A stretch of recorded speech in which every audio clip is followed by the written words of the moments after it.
Concluye esta noche en la ciudad de Holguín la edición 25 de las Romerías de Mayo. Iniciará este martes el Festival Artes de Cuba en el Kennedy Center de la ciudad estadounidense de Washington. Y rinden homenaje a los escritores y artistas cubanos a Carlos Marx en el bicentenario de su nacimiento.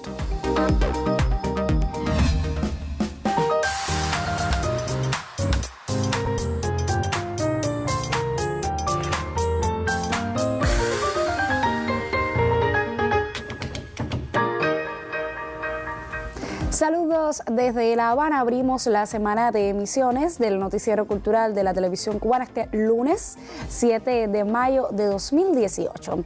Esta noche concluye en la ciudad de Holguín la 25ª edición de las Romerías de Mayo. La cita reúne desde la pasada semana jóvenes escritores y artistas de todo el país y de varias naciones del mundo. Sobre lo acontecido en las últimas horas conocemos por intermedio de los colegas Yadiani Rojas y Bernardo Cabrera.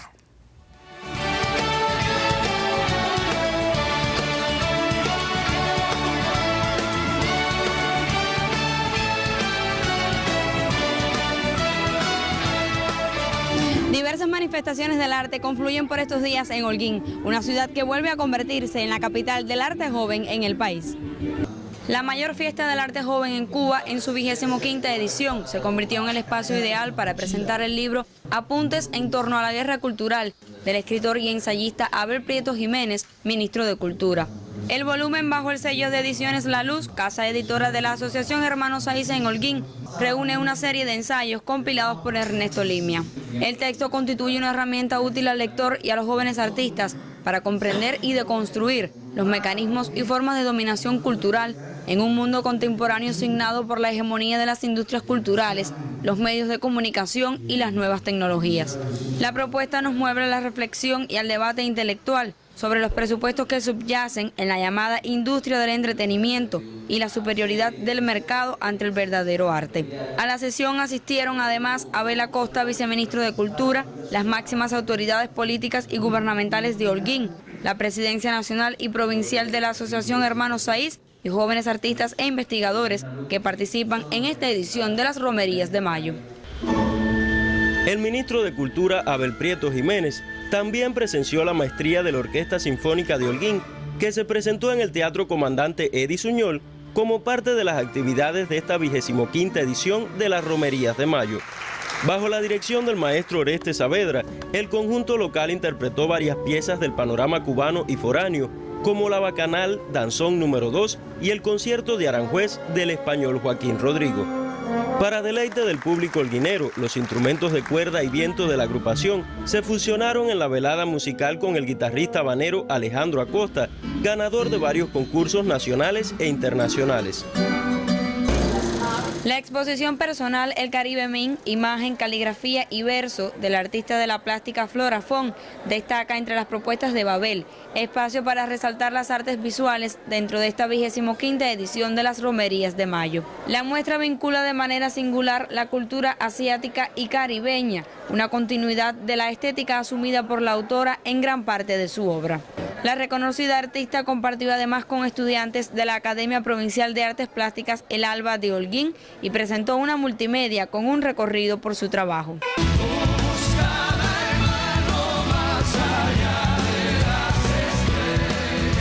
Como parte del espacio de las bloguerías, el panel Cultura, Internet y Lucha de Ideas atrajo la atención de los jóvenes artistas e invitados a esta edición del evento más importante de la Asociación Hermanos Saiz en Cuba. El evento, dedicado a potenciar el trabajo en redes sociales, contó con la presencia de algunos de los delegados a la Cumbre de las Américas en Lima, Perú, quienes intercambiaron experiencias en este encuentro. La batalla mediática en las redes sociales fue también tema de debate del espacio que se desarrolla en la Biblioteca Provincial Alex Urquiola. Bloguería ofrece además la plataforma para divulgar en la red de redes todo cuanto acontece en la gran fiesta del arte joven en el país. Tras 5 días de continuo ajetreo en espacios y eventos, las 25ª Romerías de Mayo se acercan a su jornada clausura. Mañana les estaremos brindando todos los detalles.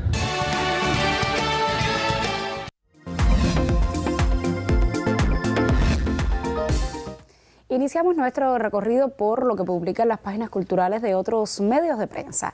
El diario Juventud Rebelde da a conocer que la presentación en México del mambo drama Yo Soy el Rey del Mambo ha sido una oportunidad para recordar a Dámaso Pérez Prado, el matancero que internacionalizó ese ritmo que es un tesoro cultural de la nación cubana. La entrañable relación de amistad entre Cuba y México se puso de manifiesto en el estreno y posteriores presentaciones en el Teatro de la Ciudad Esperanza Iris de la obra de Ulises Rodríguez Feules por Conjuro Teatro, compuesta en escena de Dana Estela Aguilar, y la música en vivo del grupo matancero Atenas Brass Ensemble, liderado por Rodolfo Jorge Horta. Por su parte, el portal digital de Radio Habana Cuba da a conocer que expertos de más de 14 países participarán a partir de mañana en el Encuentro Internacional sobre Gestión de Ciudades Patrimoniales con sede en esta capital. El programa del evento, que se realizará en el Convento de San Francisco de Asís, ubicado en el Centro Histórico, tendrá como centro el tema Patrimonio Cultural, Turismo y Comunidad. En la cita, que tiene como presidente de honor al historiador de La Habana, Eusebio Leal, estarán presentes más de 50 ponentes provenientes de Venezuela, México, Estados Unidos y Holanda, entre otras naciones. Y cerramos nuestro recorrido en el portal de Prensa Latina, que se hace eco de la noticia de que más de 200 artistas de nuestro país protagonizarán desde mañana un gran festival en la que constituye hoy una de las instituciones culturales más activas de Estados Unidos, el Centro Kennedy para las Artes Escénicas. Hasta el 3 de junio, el imponente espacio, que ocupa 17 acres con vistas al río Potomac, pondrá cada una de sus instalaciones, incluyendo 9 teatros, a disposición del evento de mayor magnitud celebrado en ese país en honor a la cultura de la nación caribeña. El Teatro Eisenhower, con capacidad para 1.100 personas, será el espacio donde ocurrirá la apertura de la cita, con un espectáculo en el que participarán la diva del Buenavista Social Club Omara Portuondo y los pianistas Rolando Luna y Aldo López Gavilán, entre otros artistas. Para ti, que tendrán todo el calor de un beso. Precisamente con una de las interpretaciones de Omara Portuondo cerramos nuestra revista de prensa por hoy. Vamos a hacer una primera pausa para mensajes promocionales y al regreso abrimos nuestra sección Contrapunteo para dar inicio al debate que sostendremos esta semana en torno a los grupos portadores de tradición. Esto será en breve.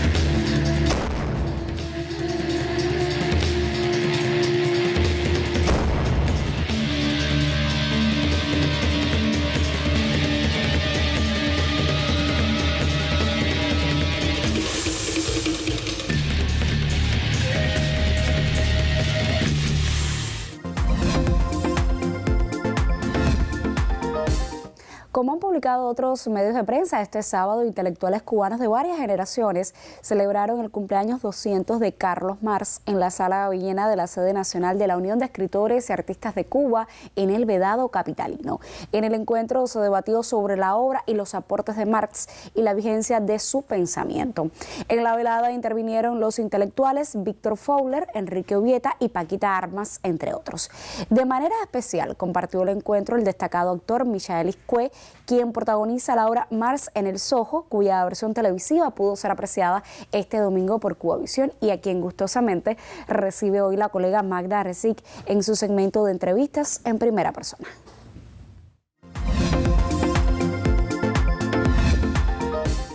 Diversas generaciones de cubanos identifican a nuestro invitado de hoy. Un hombre cuya estatura, diríamos física, no permite imaginar la fuerza, la potencia que él logra expresar luego con sus actuaciones.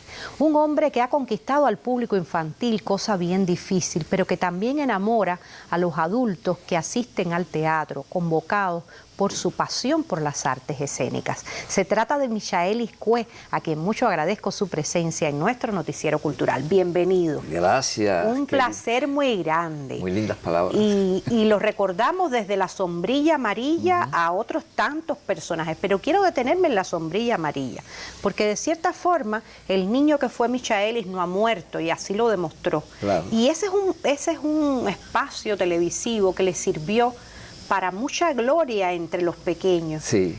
Pero la actuación para el público infantil tiene ciertas exigencias. Ser más riguroso de lo normal. O sea, es lo mismo, con más rigor. O sea, es una responsabilidad, a pesar de que es muy subestimado, no por los niños ni por el público, pero bueno, es infantil. Es algo que requiere que sea bien como todo, pero mejor.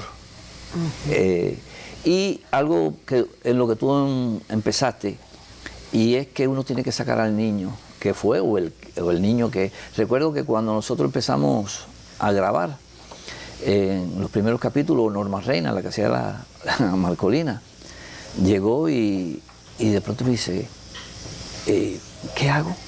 Y dije, vamos a jugar. Y ella siempre lo recuerda, ¿no? De vamos a jugar.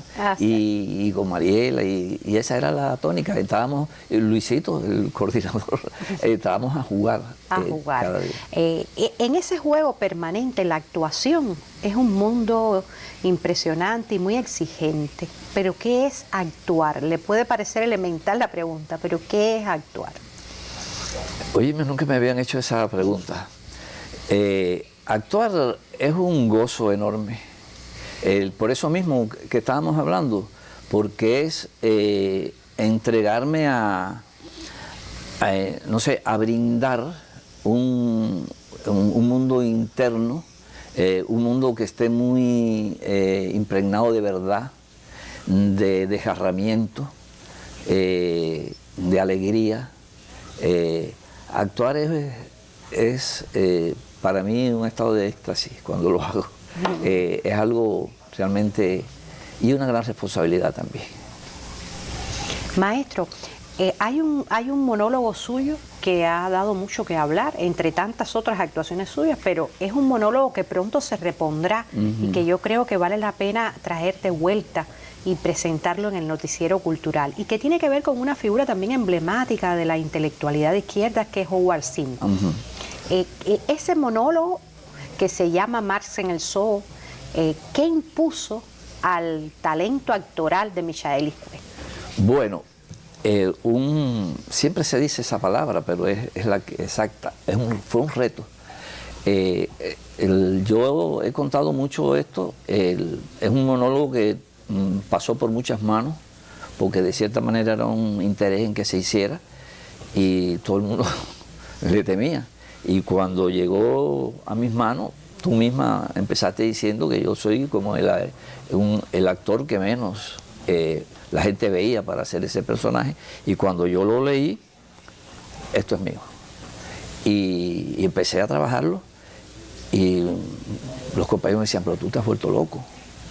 Pero yo me di cuenta que el kit de todo estaba en no tratar de caracterizar a Carlos Mara, por lo menos exteriormente, porque iba a fracasar, porque está muy alejado de mí, pero sí adueñarme de la energía que yo sentía a través de lo que me llegaba de él, y además tratar de yo encontrar en mí, y también eso es actuar, por la pregunta ahorita, ¿qué tengo yo de Carlos Marx?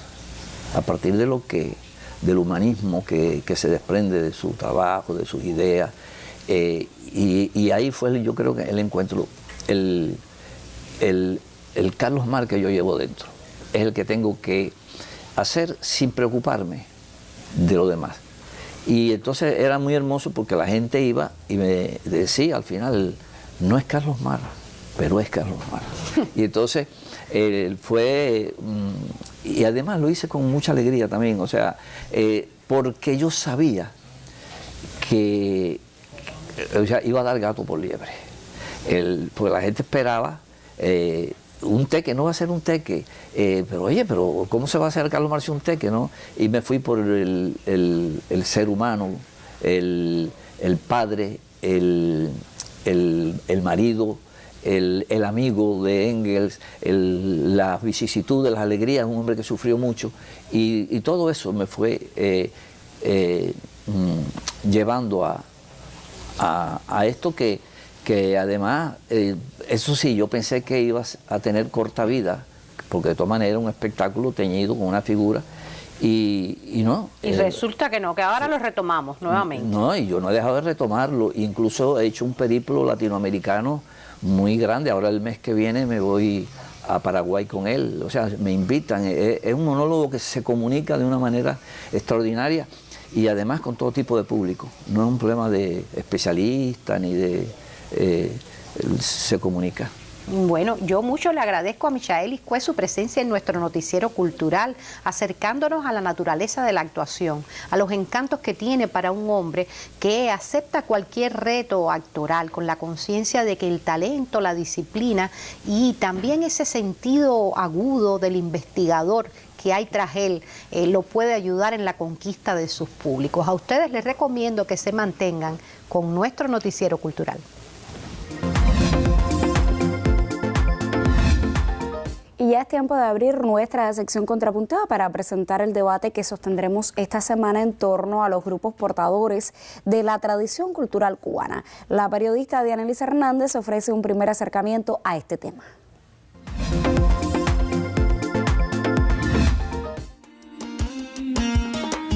Entre las más valiosas joyas de la cultura cubana se encuentran los grupos portadores de tradiciones, esos conjuntos o agrupaciones creadoras de un arte que transita de padres a hijos y de generaciones en generaciones y que integran casi siempre miembros de una familia o una comunidad.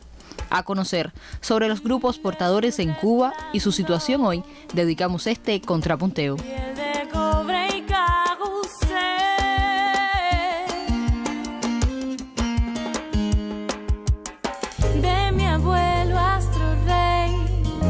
Siendo Cuba una mezcla infinita no solo en su cultura, sino también en su sociedad, son diversos los espacios que hoy podrían reconocerse como grupos portadores. Pero, ¿qué son en realidad? ¿Cómo se definen? Yo creo que lo primero que habría que comprender es que todos los seres humanos portamos cultura y que el término o concepto de grupo portador viene siendo un concepto operacional que hace más de 20 años en nuestro país. A partir del trabajo del Atlas Etnográfico de Cuba se comenzó a trabajar para aquellos grupos o para aquellas comunidades que tenían un condicionamiento cultural fuerte a partir de un origen étnico muy fuerte de las diferentes culturas que conforman el etno-nación cubana. El condicionamiento cultural de estos colectivos humanos depende del proceso de formación histórico-social al que pertenecen. De origen africano, haitiano o cualquier otro podemos encontrar hoy. Lo que no falta en ninguno de ellos es la capacidad y el empeño por preservar los valores que los han identificado a lo largo de décadas. En las comunidades sí existe un respeto por estas agrupaciones, en el pueblo, en la gente, sí los reconocen y sí se acercan a los espacios que ellos desarrollan. Yo creo que uno de los aspectos que pudiera ayudar muchísimo a enriquecer el trabajo con los grupos portadores tendría que referirse al trabajo de sensibilidad con estos grupos portadores. Sensibilidad y fortalecimiento de capacidad, entendiendo por ello al proceso de articulación junto a todos los actores de las comunidades donde ellos se encuentran presentes, a partir de sus propias necesidades, sus propias carencias, saber qué es lo que necesitan y por supuesto identificarlos como parte importante de ese patrimonio cultural vivo de estas comunidades en el contexto de nuestro país. El cultivo de expresiones folclóricas, el sincretismo religioso, los cantos, las comidas típicas u otras tantas motivaciones marcan hoy a los grupos portadores de tradiciones en la isla. Pero, ¿qué sucede entonces con el apoyo desde las instituciones y los gobiernos locales a la hora de visibilizar el trabajo de estos conjuntos? Mira, realmente las instituciones culturales se empeñan en ofrecer un apoyo, un acompañamiento a estas agrupaciones, a estas expresiones del patrimonio cultural inmaterial. Uno de los principales problemas o desafíos que tienen estos grupos portadores hoy en el contexto país es, en primer lugar, la desatención por parte de los gobiernos locales.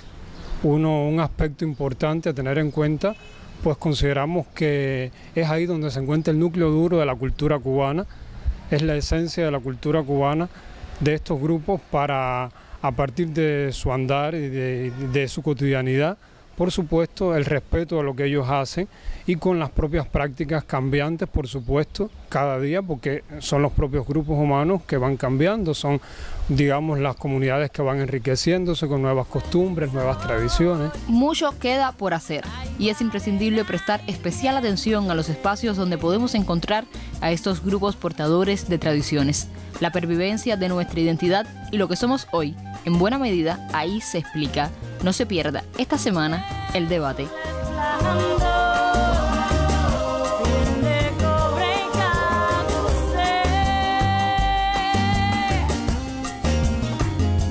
Dianelis Hernández, Noticiero Cultural. Muchísimas gracias, Dianelis, por estos criterios que compartes. Mañana el periodista Roilán Pardo Cabrera dará continuidad al debate que sostenemos esta semana en torno a los grupos portadores de tradición cultural cubana. Usted puede compartir sus opiniones al respecto si nos escribe a contrapuntonc@cubarte.cul.cu o a nuestra página en Facebook www.facebook.com/noticiero.cultural.cuba. Tiempo entonces de hacer una segunda pausa en esta emisión. Al regreso, el colega Yuris Nórdigo nos acercará a la temporada de presentaciones que desarrolló durante el pasado fin de semana la compañía de danza Malpaso en el capitalino Teatro Martí. Usted mantenga la sintonía con nuestra señal informativa.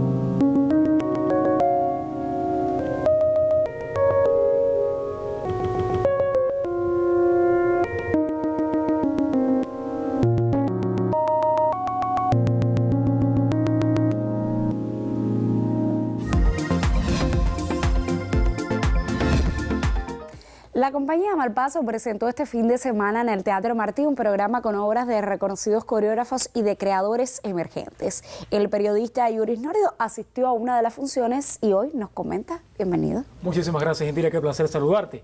En el programa que presentó Malpaso este fin de semana se alternaron creaciones de reconocidos coreógrafos internacionales y de coreógrafos emergentes integrantes de la compañía.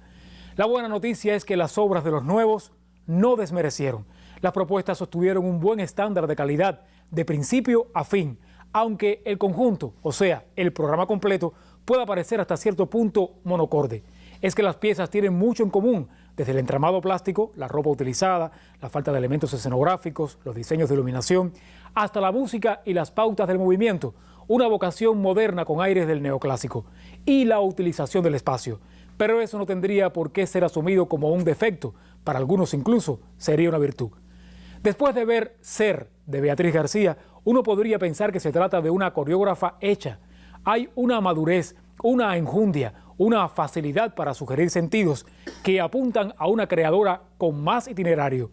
La coreógrafa evade lugares comunes y jamás explicita. La dramaturgia va tomando cuerpo sin fórceps, como siguiendo una lógica interna que va concentrando poco a poco las acciones. No voy a sugerir las implicaciones metafóricas, cada quien entenderá lo suyo, pero está claro que hay conflictos y que los conflictos están bien resueltos. Vals Indomable, de la canadiense Ashley Barton, recrea ciertas dinámicas populares, una pretensión de danza social con su juego de roles, con dosis más o menos sutiles de seducción, en una sucesión de escenas que marcan rupturas con el convencionalismo de esas propias dinámicas. Por eso, ese vals resulta indomable. La exposición de los temas también desdice, con toda intención, ese legado. Hay un lirismo un tanto agreste que se hace más evidente al final de la pieza. Otro coreógrafo debutante, Abel Rojo, propone El piso a cuestas, un solo muy interesante, muy bien defendido, al menos en la función en la que asistí, por Osnel Delgado. Se asume la danza como un camino, quizás un puente, que debe ser recorrido con parsimonia y cuidado. Esta reflexión sobre el itinerario más íntimo del bailarín se sostiene en una pauta casi minimalista que exige del público tanta concentración como al intérprete. Tabula Rasa, la pieza del coreógrafo más reconocido de la noche, el israelí Ohad Naharin, evidencia contraposiciones que le otorgan un trasfondo dramático muy sugerente.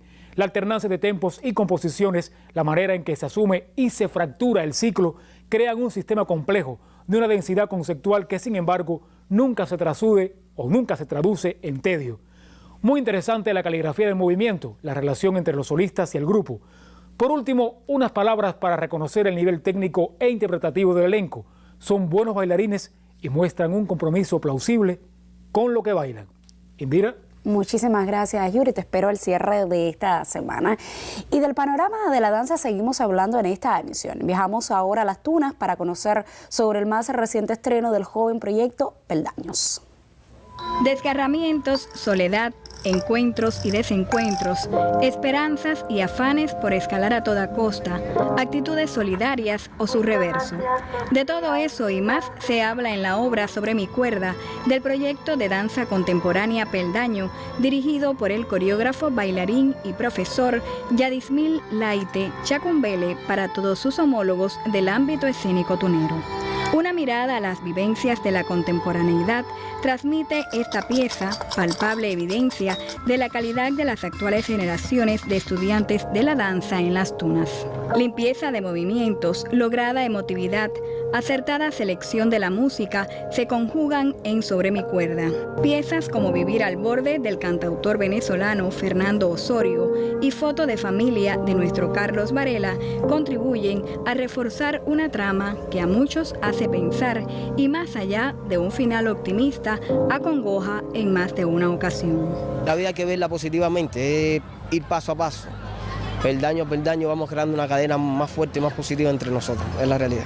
Tocar el alma de quien aprecia es un mérito de Chacumbele y su proyecto, una cualidad inherente al buen arte. En Las Tunas, Anibis Lavata, Noticiero Cultural. Punto final. En esta emisión del Noticiero Cultural le contamos de la continuidad de las romerías de mayo en Holguín. Le pusimos al tanto del inicio este martes del Festival Artes de Cuba en el Kennedy Center de la ciudad estadounidense de Washington y conoció del homenaje de los escritores y artistas cubanos a Karl Marx en el bicentenario de su nacimiento. Gracias por acompañarnos en esta emisión. Mañana regresaremos con otro acercamiento a la actualidad del arte y la literatura en Cuba y otras naciones. Hasta entonces, me despido como siempre con un saludo desde La Habana.